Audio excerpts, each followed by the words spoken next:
ഇന്ത്യയിലുടനീളം ഭക്ഷ്യാവശ്യത്തിനായി ഉപയോഗിക്കുന്ന ഒരു പ്രധാന ഇലവർഗ്ഗമാണ് ഗോങ്കുര, അല്ലെങ്കിൽ നമ്മുടെ നാട്ടിലെ പുളിവെണ്ട, മത്തിപ്പുളി എന്നൊക്കെ വിളിക്കുന്ന സസ്യം. ഇതിന് ഗോകാകു എന്നൊരു പേരുമുണ്ട്. തമിഴ്നാട്ടിൽ ഇതിന്റെ പേര് പുളിച്ചിക്കീരൈ എന്നാണ് ഇതിന്റെ പേര്.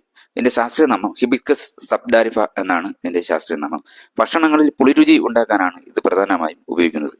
ഇത് പ്രധാനമായും ഭക്ഷണങ്ങളിൽ ചേർക്കുന്നതിനും ചട്നി ഉണ്ടാക്കാനും മത്സ്യം, മാംസം എന്നിവയോടൊപ്പം കൂടാതെ പാനീയങ്ങൾ ഉണ്ടാക്കാനും ഈ സസ്യം പ്രധാനമായും ഉപയോഗിക്കുന്നു.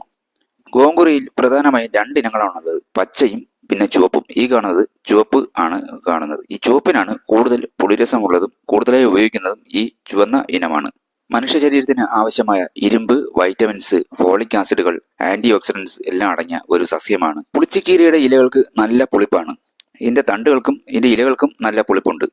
തമിഴ്നാട്, കർണാടക, ആന്ധ്രാപ്രദേശ് കൂടാതെ വടക്ക് കിഴക്കൻ സംസ്ഥാനങ്ങളിലെല്ലാത്തിനും ഒരു പ്രധാന ഭക്ഷണത്തിൽ ഒരു ചേരുവയാണ് ഈ പുളിച്ചിക്കീര എന്നുള്ളത്, അല്ലെങ്കിൽ ഗോങ്കുര എന്നുള്ളത്. ഇത് അവിടെ ഒരു വേനൽക്കാല വിളയായിട്ട് നടന്ന ഒരു കൃഷിയാണ്. ഇത് ചൂട് കൂടുതലുള്ളിടത്ത് ഇതിന്റെ പുളിപ്പ് കൂടും എന്ന് പറയുന്നുണ്ട്. ഇതിന്റെ ഇലകളും പൂവും പൂമുട്ടുകളും എല്ലാം ഭക്ഷണത്തിനായി ഉപയോഗിക്കുന്നു. മാംസവുമായി പെട്ടെന്ന് ചേരുന്ന ഒരു ഇലയായതുകൊണ്ട് തന്നെ ഇറച്ചിക്കറികളിൽ ഒരു പ്രധാന ചേരുവയായി ഉപയോഗിക്കുന്നു. ധാരാളം ആന്റി ഓക്സിഡന്റ് അടങ്ങിയുള്ള ഈ സസ്യം കോശങ്ങളുടെ കേടുപാടുകൾ തീർക്കുന്നതിന് സഹായിക്കുന്നു എന്ന് പറയുന്നുണ്ട്. കൂടാതെ ഇത് ദഹനത്തിന് സഹായിക്കുന്ന ഒരു പ്രധാന സസ്യമാണ്. രോഗപ്രതിരോധശേഷി വർദ്ധിപ്പിക്കും എന്നും പറയുന്നുണ്ട്.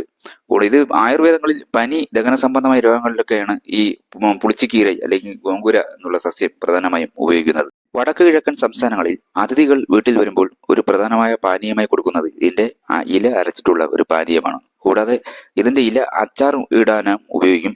കട്ലറ്റുകൾ, വിവിധതരം ചട്നികൾ ഉണ്ടാക്കാനും ഉപയോഗിക്കുന്നു. അവിടുത്തെ ഹോട്ടലുകളിലും ഒരു പ്രധാന വിഭവമാണ് ഈ പുളിച്ചിക്കീരയുടെ ഇലകൾ. അപ്പോൾ ഇതാണ് പുളിച്ചിക്കീര അല്ലെങ്കിൽ ഗോങ്കുര എന്നുള്ള സസ്യം. വീണ്ടും ഔഷധസസ്യങ്ങളെയും വൃക്ഷങ്ങളെയും വീഡിയോയിലായിട്ട് വരാം. Okay, by.